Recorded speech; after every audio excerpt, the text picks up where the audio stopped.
Hi കൂട്ടുകാരെ, പുതിയൊരു വീഡിയോയിലേക്ക് എല്ലാവർക്കും സ്വാഗതം. അങ്ങനെ ഇനി വിനയനെ കാണാൻ കേട്ടോ ശബരിയും ദയയും. ശബരിയും ദയയും ഒരുമിച്ചാണ് വന്നത്. അതെ, ഞങ്ങൾ ഇന്നിവിടെ നിൽക്കാനാണ്. അയ്യോ, ഇത്രയും ആളുകൾ വേണ്ടായിരുന്നു. ഫസ്റ്റ് ദിവസം ഞാനും ഭാനുമ്മയും മാത്രമായിരുന്നു. പിന്നീട് അങ്ങ് ഓരോരുത്തർ വരൽ തുടങ്ങി. ഇതൊന്നൊരു വിഷയമല്ല, ഞാൻ ഫുൾ ടൈം ഇവിടെയുണ്ട്. ഇപ്പം എന്തിനാ ചിരുവിൻ്റെ ഹോസ്പിറ്റൽ ബില്ലടക്കം ഞാൻ അടിച്ചു വന്നത്. 1,00,000 രൂപ ആദ്യം അടിച്ചു, ഇപ്പോൾ 25,000 അടിച്ചു എന്നൊക്കെ പറഞ്ഞ് സംസാരം തുടരാണ് കേട്ടോ. ഓ വിനയ, അതൊക്കെ നല്ല കാര്യമില്ലേ എന്നിങ്ങനെ പറയുന്നുണ്ട് കേട്ടോ. എന്നാൽ ഈ സമയം എന്തായാലും നിങ്ങൾ ഇരിക്കേ എന്നൊക്കെ പറയുമ്പോൾ ഉടൻ തന്നെ വിനയൻ ഇതൊക്കെ പറഞ്ഞിട്ട് ഇപ്പോൾ ദയയില്ല, ഞങ്ങൾ പോട്ടെ എന്നും പറഞ്ഞിട്ട് അവരെ ഇറങ്ങുന്നു കേട്ടോ. എന്നാൽ ഈ സമയം ഇപ്പുറത്താണെങ്കിലോ ഇങ്ങനെ അനുഭവം പറഞ്ഞൊരു കാര്യത്തെക്കുറിച്ച് ഇങ്ങനെ കാണിക്കുകയാണ്. അതിൽ കൂട്ടുപ്രതി ഹർഷയും കൂടി ഉണ്ടല്ലോ. എന്നിട്ട് കൂട്ടുപ്രതിയായ ഹർഷയെ ഇതിൽ പങ്കു ചേർക്കാതെ ഹർഷയെ ഇതിൽ നിന്ന് മാറ്റിയത് ശരിയല്ല. അതുകൊണ്ട് ഇന്ദ്രേട്ടനും ഞാൻ പറഞ്ഞ ഹർഷനക്ക് തക്കതായ ശിക്ഷ വാങ്ങിച്ചു കൊടുക്കും എന്നൊക്കെ പറയുന്ന ഇക്കാര്യത്തെക്കുറിച്ചാണ് കേട്ടോ. അങ്ങനെ ഈ വാക്കുകളൊക്കെ ഇങ്ങനെ സോനയാണ് ആലോചിക്കുന്നത്. സോന ഇങ്ങനെ യാത്ര ചെയ്യുവാണ്. പിന്നീട് സോന ഒന്നും നോക്കില്ല, തൻ്റെ ഫോണെടുത്ത് പെട്ടെന്ന് ഈ പറയുന്ന ഹർഷയ്ക്ക് വിളിക്കുകയാണ്. അപ്പോൾ ഹർഷ, നീ എവിടെയാണ്? ഹർഷേച്ചി എവിടെയാണ്? അത് കേട്ടോടെ തന്നെ ഹർഷ ഇങ്ങനെ യാത്രയിലാണ്. അപ്പോൾ തന്നെ പറയണം, ഹർഷേച്ചിയെ കാണാൻ ഞാൻ ഹർഷേച്ചിയുടെ വീട്ടിലോട്ട് വന്നുകൊണ്ടിരിക്കുക. അയ്യോ, എന്നെ കാണാൻ വീട്ടിലോട്ട് വരണ്ട, ഞാൻ തിരക്ക് പിടിച്ചൊരു സ്ഥലം വരെ പോയിക്കൊണ്ടിരിക്കുകയാണ്. അയ്യോ, എന്നാൽ എനിക്ക് ഹർഷേച്ചിയെ കാണാം. അതിനെന്താ, ഞാൻ എൻ്റെ വീട്ടിലോട്ട് വരാം. അയ്യോ, എൻ്റെ വീട്ടിലോട്ട് വരണ്ട, ഞാൻ ആരും അറിയാതെയാണ് ഹർഷേച്ചിയെ കാണാൻ വേണ്ടി വന്നിരിക്കുന്നത് എന്ന് പറയട്ടോ. അങ്ങനെ ഈ വാക്കുകൾ കേൾക്കുമ്പോൾ ഹർഷ പറയണേ, ശരി, എന്നാൽ ഒരു കാര്യം ചെയ്യാം, ഞാനിപ്പോൾ ബീച്ച് റോഡിൻ്റെ അടുത്തുണ്ട്, ഇനി ബീച്ച് റോഡിലോട്ട് വരും. അയ്യോ, ഞാനും അവിടെയുണ്ട്, എന്നാൽ ഞാൻ അങ്ങോട്ടേക്ക് എത്താമെന്ന് പറയട്ടോ. പിന്നീട് ഇവർ തമ്മിൽ കണ്ടുമുട്ടുന്ന ആ ഒരു രംഗമാണ്. അങ്ങനെ ഹർഷയും ഈ പറയുന്ന സോനയും തമ്മിൽ കണ്ടുമുട്ടാണ്. എന്താ ഹർഷ, അല്ല, കാര്യം നടക്കുന്നത് വരെ എൻ്റെ അമ്മയെ ഉപയോഗിച്ചു, കാര്യം നടന്നപ്പോൾ എൻ്റെ അമ്മയെ വേണ്ടല്ലേ, ഇത്രയും നാൾ എൻ്റെ അമ്മയെക്കുറിച്ച് അന്വേഷിക്കും, എന്തെങ്കിലും ചെയ്യുമെന്നും നിങ്ങൾ ചെയ്തില്ലല്ലോ, അതെന്താ നീ ഇങ്ങനെയൊക്കെ പറയുന്നതെന്ന് ഹർഷ ചോദിക്കുകയാണ്. അല്ല, ഇതെല്ലാം ചെയ്യിപ്പിച്ചത് എൻ്റെ അമ്മയെ കൊണ്ട് നിങ്ങളും കൂടിയാണല്ലോ, എന്നിട്ടിപ്പോൾ ചെയ്തു വെച്ചിരിക്കുന്ന എന്താ സോന നീ ഇങ്ങനെയൊക്കെ പറഞ്ഞതല്ലേ, എൻ്റെ അമ്മയെ ഇറക്കാൻ ആരും ശ്രമിക്കുന്നില്ലല്ലോ, അപ്പോൾ നിങ്ങൾ മക്കളൊക്കെ ഇപ്പോൾ അമ്മ തെറ്റ് ചെയ്തു എന്നുള്ള ആ ഒരു ഇതുകൊണ്ട് എല്ലാവരും മാറി നിൽക്കില്ലേ, അപ്പോൾ അതുകൊണ്ട് എൻ്റെ അമ്മയെ ഇറക്കണം. എനിക്ക് എൻ്റെ അമ്മ ജയിലിൽ കിടക്കുന്നതിൻ്റെ അതിയായ വിഷമമുണ്ട്, മനസ്സ് പൊള്ളുന്ന വേദനയാണ് എൻ്റെ ഉള്ളിൽ. പക്ഷേ എനിക്കത് പ്രകടിപ്പിക്കാൻ പറ്റുന്നില്ല, എനിക്ക് മറ്റുള്ളവർക്ക് മുന്നിൽ അത് കാണിക്കാൻ പറ്റുന്നില്ല, അതാണ് എൻ്റെ പ്രശ്നം. അതുകൊണ്ട് തന്നെ എനിക്ക് എൻ്റെ അമ്മ പുറത്തിറങ്ങണം. അതുകൊണ്ട് ഹർഷേ, നീ പേടിക്കേണ്ട സോനെ, നിൻ്റെ അമ്മ പുറത്തിറക്കാനുള്ള ആ ഒരു ഇതിന് വേണ്ടി തന്നെയാണ് ഞാൻ വക്കീലിനെ കാണാൻ വേണ്ടി ഇറങ്ങിയതാണ്. എന്തായാലും ഞാൻ നിൻ്റെ അമ്മയെ ഇറക്കാൻ വക്കീലിനെ കാണാൻ വേണ്ടി പോയിരിക്കണം. അത് മാത്രമല്ല ഹർഷേച്ചി, എൻ്റെ അമ്മ പുറത്തിറങ്ങണം. എൻ്റെ അമ്മയെ ഇന്നലെ അന്തേവാസികൾ എല്ലാവരും കൂടി ആ ജീവനക്കാരെല്ലാവരും കൂടി എൻ്റെ അമ്മയെ ഇടിച്ചു പരുവമാക്കി എന്നും പറഞ്ഞ് ഹോസ്പിറ്റലിൽ നിന്ന് ജയിൽ സൂപ്രണ്ട് വിളിച്ചിരുന്നു. എന്നിട്ട് ഹോസ്പിറ്റലിലെ ജയിലിൽ തന്നെ കിടത്തിയിരിക്കുകയാണ്. അപ്പോൾ കാര്യമായ പരിക്ക് അമ്മക്കുണ്ടല്ലോ. ഉണ്ട് ഹർഷേച്ചി, എൻ്റെ അമ്മയ്ക്ക് കാര്യമായ പരിക്ക് തന്നെ ഉണ്ട് എന്ന് പറയും കേട്ടോ. അങ്ങനെ ഈ വാക്കുകൾ കേൾക്കുമ്പോൾ ഹർഷ സോനയോട് പറയണേ, നീ ഒരു ടെൻഷനും അടിക്കണ്ട, നീ പോയിക്കോ, എന്തായാലും അവൾക്ക് യാതൊരു കുഴപ്പമില്ലാതെ ഞാൻ പുറത്തിറക്കി തരാമെന്ന് പറയുന്നത് കേട്ടോ. പിന്നീട് കാണിക്കുന്നത് വിനയനെ തന്നെയാണ്. വിനയൻ ബില്ലടച്ച് പോയിരിക്കുകയാണല്ലോ. അങ്ങനെ വിനയൻ ആ ഒരു റൂമിലോട്ട് പോവാണ്. ഇതേ സമയം രഘു ആണെങ്കിൽ ഹോസ്പിറ്റലിലോട്ട് കയറി വരികയാണ്. എന്നിട്ട് അവിടെ എവിടെയും ആരെയും കാണുന്നില്ല. അപ്പോൾ രഘു ആ ഒരു ഒപ്പിയിൽ ചോദിക്കുകയാണ്, എത്രയാണ് ചീരുവിൻ്റെ ബില്ല്? അയ്യോ, അത് അടച്ചല്ലോ എന്ന് പറയുന്നത്. അത് ആരെന്ന് ചോദിക്കുമ്പോൾ ഇപ്പോൾ ഒരാൾ വന്ന് അടച്ചോളൂ. പിന്നെ അമ്മാവൻ എന്തുകൊണ്ടായിരിക്കും എന്നോട് പൈസ കൊണ്ടുവരാൻ പറഞ്ഞതെന്ന് മനസ്സിലാവാതെ വിനയൻ ഇങ്ങനെ ഫ്രണ്ടിലോട്ട് പോവാണ് കേട്ടോ. അപ്പോൾ ഈ സമയം അങ്ങോട്ടേക്ക് മാഷി വരികയാണ്.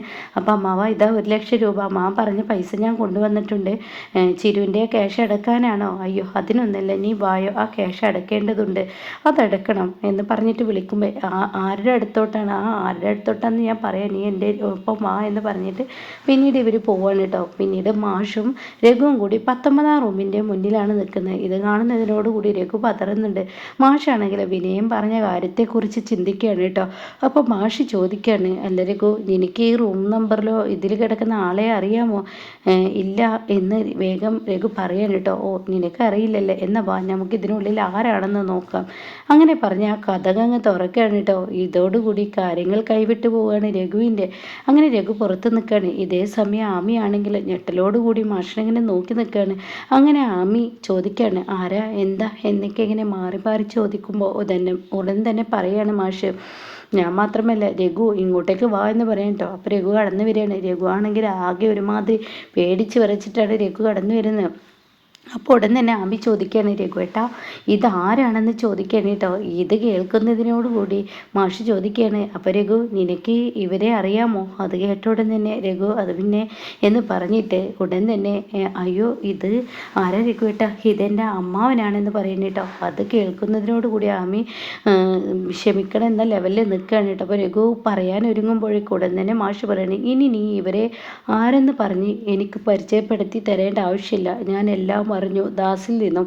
അതുകൊണ്ട് തന്നെ ഞാൻ ഒരു കാര്യം നിങ്ങളോട് പറഞ്ഞേക്കാം, സഹായമൊക്കെ ആവാം, പക്ഷെ അത് ഒരു ഒളിച്ചും പാത്തുള്ള സഹായം അത് നല്ലൊരു കാര്യമല്ല എന്നിങ്ങനെ പറയുന്നുണ്ട് കേട്ടോ. എന്തായാലും രഘു നീ ഇങ്ങോട്ടേക്ക് ഇരിക്കുക, അതുപോലെ ആമി ഇപ്പുറത്തോട്ട് ഇരിക്കുക എന്ന് പറയുന്നുണ്ട്. ഇതേ സമയം ആമി ഇങ്ങനെ കൈകൂപ്പി നിൽക്കുകയാണ് കേട്ടോ. ക്ഷമിക്കണം സാറേ എന്നിങ്ങനെ പറഞ്ഞ് നിൽക്കുന്നുണ്ട്. അപ്പോൾ ആമിയോട് ചോദിക്കുകയാണ് മാഷ്, അല്ല ഈ രഘുവിൻ്റെ സഹായം തേടുന്നത് നിൻ്റെ ഭർത്താവ് ആദിത്യനെ അറിയാമോ? അറിയാം, ആദിത്യനാണ് എന്നോട് പറഞ്ഞത് രഘുവിനെ വിശ്വസിക്കാൻ കൊള്ളാമെന്നൊക്കെ. അപ്പോൾ അതുകൊണ്ട് തന്നെ എൻ്റെ ഭർത്താവ് ആദിത്യനെ അറിയാമെന്നുള്ള ആ വാക്ക് പറയാൻ കേട്ടോ. അപ്പോൾ അത് കേൾക്കുന്നതിനോടുകൂടി അവിടെയും ഒരു സമാധാനമാവുകയാണ് ഈ പറയുന്ന മാഷിന് കേട്ടോ. എന്നിട്ട് മാഷ് പറയുന്നുണ്ട് എന്തായാലും നിങ്ങൾ അപ്പുറം ഇപ്പുറം ഇരിക്കുമെന്ന് പറയണം. ഇതേ സമയം വിനയനെയാണ് കാണിക്കുന്നത്. വിനയൻ ഇവരുടെ റൂമിലോട്ട് കയറി പോവാണ്. അപ്പോൾ ചീര് ജ്യൂസ് കുടിക്കുകയാണ്. അപ്പോൾ അമ്പിളി പറയുന്നുണ്ട് അത് ഫുള്ള് കുടിക്കടി എന്നൊക്കെ ഇങ്ങനെ പറയുമ്പോൾ വിനയൻ ഉള്ളിലോട്ട് കയറി വരുന്നത് കേട്ടോ. എന്നിട്ട് വിനയൻ പറയണേ അല്ല അമ്പിളി ചേച്ചി രഘുവേട്ടനും അച്ഛനും കൂടി ഇങ്ങോട്ടേക്ക് കയറി വരുന്നത് കണ്ടിരുന്നല്ലോ. അത് കേട്ട ഉടൻ തന്നെ എന്ത് ഇങ്ങോട്ടേക്ക് കയറി വരുന്ന? അതെ ഇങ്ങോട്ടേക്ക് കയറി വരുന്നിട്ട് അവർ പിന്നീട് ഒരു 19-ാം റൂമിലോട്ട് പോവുകയാണ് ചെയ്തത്. അത് കേൾക്കുന്ന അനുഭവം ഒന്ന് കിടുങ്ങി കേട്ടോ. ഈശ്വര ഈ വിനയൻ എന്തൊരു കുത്തിത്തിരിപ്പാണ് ഇവിടെ നടത്തുന്നത് എന്ന ഭയപ്പാടിൽ ഇങ്ങനെ വിനയനെ നോക്കിയിട്ട് ഇങ്ങനെ ചീരുവും അതുപോലെ തന്നെ അനുപമയും പരസ്പരം നോക്കുന്നുണ്ട് കേട്ടോ. ഈ സമയം 19-ാം റൂമിലോ എന്താ ഈ പറയുന്നത്? അത് കേട്ട ഉടനെ ചീരു പറയണ ഒരുപക്ഷെ 19-ാം റൂമിൽ അച്ഛൻ്റെ ആരെങ്കിലും ഉണ്ടെങ്കിലോ? അച്ഛൻ്റെ ആരുണ്ടെങ്കിൽ എന്താ അച്ഛൻ നമ്മളോട് പറഞ്ഞൂടെ എന്നിങ്ങനെ അമ്പിളി പറയാണ് കേട്ടോ. അത് കേട്ട ഉടനെ വിനയൻ അതിൽ കയറി ഇടപെടുകയാണ്.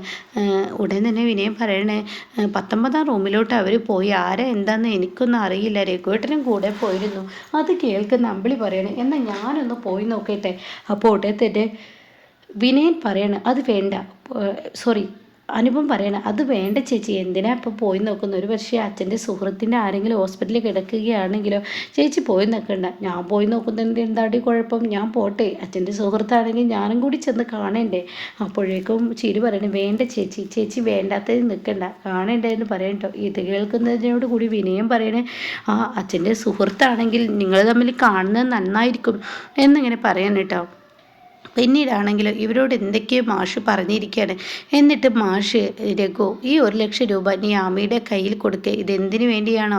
ആമിയുടെ കുഞ്ഞിൻ്റെ ചികിത്സയ്ക്ക് വേണ്ടി. ഇനി ഇവിടുന്ന് അങ്ങോട്ട് ഉള്ള കാര്യങ്ങളിൽ ഇനി എന്തായാലും ഈ പറയുന്ന രഘു നിൻ്റെ കാര്യത്തിൽ തീരുമാനം എടുക്കില്ല, ഞാനോ ദാസോ ആയിരിക്കും നിൻ്റെ കാര്യത്തിൽ തീരുമാനം എടുക്കുക എന്ന് പറഞ്ഞിട്ട് ആ പൈസ ഇങ്ങനെ കൊടുക്കുന്ന സമയത്താണ് കേട്ടോ അങ്ങോട്ടേക്ക് അമ്പിളി കയറി വരുന്നത്. ആ അമ്പിളിയാണെങ്കിലോ ഇടിവെട്ട് വരുന്നത് പോലെയാണ് അമ്പിളി വരുന്നത്. എടുത്ത് ചാടിങ്ങോട്ട് ഓഹോ അപ്പം അച്ഛനും കൂടി ഇവൾക്ക് വേണ്ടി ഊട്ടിക്കെടുക്കുകയായിരുന്നു അല്ലേ മരുമകന്? എന്തായാലും അച്ഛൻ്റെ സ്വഭാവം തന്നെ അച്ഛനും കൂടി ചേർന്നിട്ടാണല്ലേ ഇതൊക്കെ ചെയ്യുന്നത് എന്ന് പറയുമ്പോൾ മോളെ എന്താ നീ പറയുന്നത്? മതിയായി അച്ഛൻ, നിങ്ങൾ എന്നെ മോളെ എന്ന് വിളിക്കണ്ട, ഇവളെ മോളെ എന്ന് വിളിച്ചോ, എന്നെ മോളെ എന്ന് വിളിക്കണ്ട. ഈ അമ്പിളി എന്തെങ്കിലും ആരുടെയും മുന്നിൽ സംസാരിക്കുമ്പോൾ നിങ്ങൾക്കെല്ലാവർക്കും എന്നെ സംശയമായിരുന്നു. ഇപ്പം നിങ്ങളുടെയൊക്കെ സംശയം മാറിയോ? ഈ അമ്പിളിക്ക് സംശയരോഗ്യമാണെന്ന് അതെന്ന് ഇതെന്ന് പറഞ്ഞിട്ട് നിങ്ങളെന്നെ ഓരോന്ന് പറഞ്ഞ് ഇതാക്കുകയായിരുന്നു. ഇപ്പം എനിക്ക് കയ്യോടെ പിടിക്കാൻ കൂട്ടി. അപ്പോഴേക്കും ഒക്കെ പറയട്ടെ ഒന്ന് നിർത്ത അമ്പിളി, നീ എന്താ ഇങ്ങനെ? ഇല്ല നിർത്തുന്നില്ല, നിങ്ങൾ ഇവളോട് സംസാരിച്ചോ, അമ്പിളിയുടെ കാര്യത്തിൽ ഇനി നിങ്ങൾ തീരുമാനം എടുക്കാൻ വരണ്ട എന്നൊക്കെ പറഞ്ഞ് അവിടെ നിന്ന് പോവാണ് കേട്ടോ. അപ്പം ഇങ്ങനെയൊക്കെയുള്ള ഒരു എപ്പിസോഡാണ് ഇപ്പോൾ ലാസ്റ്റ് വന്നിരിക്കുന്നത്.